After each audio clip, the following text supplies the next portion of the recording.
সই জাল নিয়ে সত্যি বলছেন না ভাইপো, এখনো আসল রেজলিউশন বুকের খোঁজে সিআইডির 2 থেকে 3টি প্রশ্নে অভিষেক এবং কুণাল ঘোষের উত্তর মেলেনি বলেই খবর। মুখোমুখি জিজ্ঞাসাবাদ করা হয়েছে গতকাল এক দফা অভিষেক বন্দ্যোপাধ্যায় এবং কুণাল ঘোষকে। সেই মুখোমুখি জিজ্ঞাসাবাদেও সঠিক উত্তর মেলেনি সিআইডি সূত্রে, এমনই খবর।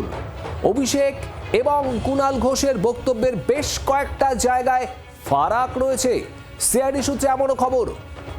দলের বৈঠকে কারা কারা ছিলেন, সশরীরে কারা কারা ছিলেন, মেলেনি উত্তর। আর এখানেই আসল রেজলিউশন বুকের খোঁজে সিআইডি। সেই আসল রেজলিউশন বুক এখনো পর্যন্ত পাওয়া যায়নি। সেই বৈঠকে যে রেজলিউশন নেওয়া হয়েছিল, সেই আসল রেজলিউশন বুক কোথায়?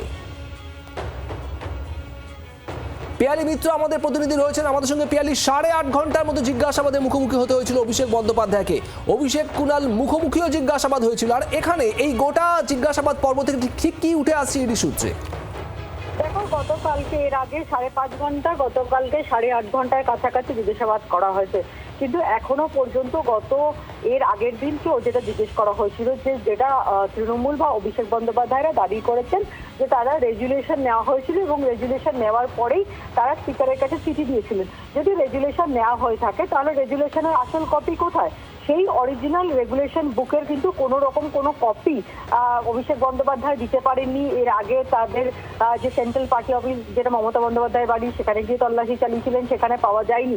ফলে সেই রেজুলেশন বুকের কিন্তু এখন অরিজিনাল যে রেজুলেশন বুক, সেইটার খোঁজ কিন্তু তদন্তকারী অফিসাররা এখনো চালাচ্ছেন।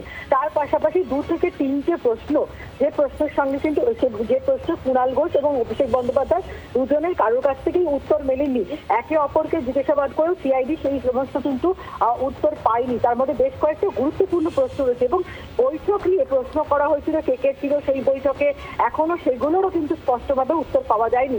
কুণাল ঘোষ এবং অভিষেক বন্দ্যোপাধ্যায় কয়েকটি জায়গায় বক্তব্যে বেশ কিছুটা ফারাক রয়েছে। এখনো অনেক প্রশ্নের কিন্তু উত্তর পাওয়া যায়নি। ফলে অভিষেক বন্দ্যোপাধ্যায়কে আবার তলব করতে পারেন তদন্তকারীরা। অন্যদিকে ইতিমধ্যেই অভিষেক বন্দ্যোপাধ্যায় তিনি ইডি দপ্তরে হাজিরা দিতে রওনা দিয়েছেন। আজকে তুমি জানো যে প্রাথমিক নিয়োগের যে মামলা, সেই এই মামলাতেই তুমি জানো যে পার্থ চট্টোপাধ্যায় থেকে শুরু করে মানিক ভট্টাচার্য, এই সুজয় কৃষ্ণ ভদ্র ওরফে কালীঘাটের কাকু, তাদেরকে গ্রেফতার করা হয়েছিল। সুমিত রায়, যে অভিষেক বন্দ্যোপাধ্যায়ের পিএ, তাকে জিজ্ঞাসাবাদ করা হয়েছিল। এবং যেটা গুরুত্বপূর্ণ, যে এর আগে যখন প্রাথমিক নিয়োগের চার্জশিট পেশ করা হচ্ছিল, সেই চার্জশিটে অভিযুক্ত হিসেবে নাম না থাকলেও অভিষেক বন্দ্যোপাধ্যায় প্রসঙ্গও কিন্তু উঠে এসেছিল। এবং কালীঘাটের সব মিলিয়ে গতকাল সিআইডির মুখোমুখি সইজাল কাণ্ডের তদন্তে, আর আজ প্রাথমিক নিয়োগ দুর্নীতির তদন্তে সিজিও কমপ্লেক্সে যাচ্ছেন অভিষেক বন্দ্যোপাধ্যায়। সেখানে কি হয়, সব আপডেটের দিকে নজর থাকবে আমাদের। পিয়ালি, ধন্যবাদ।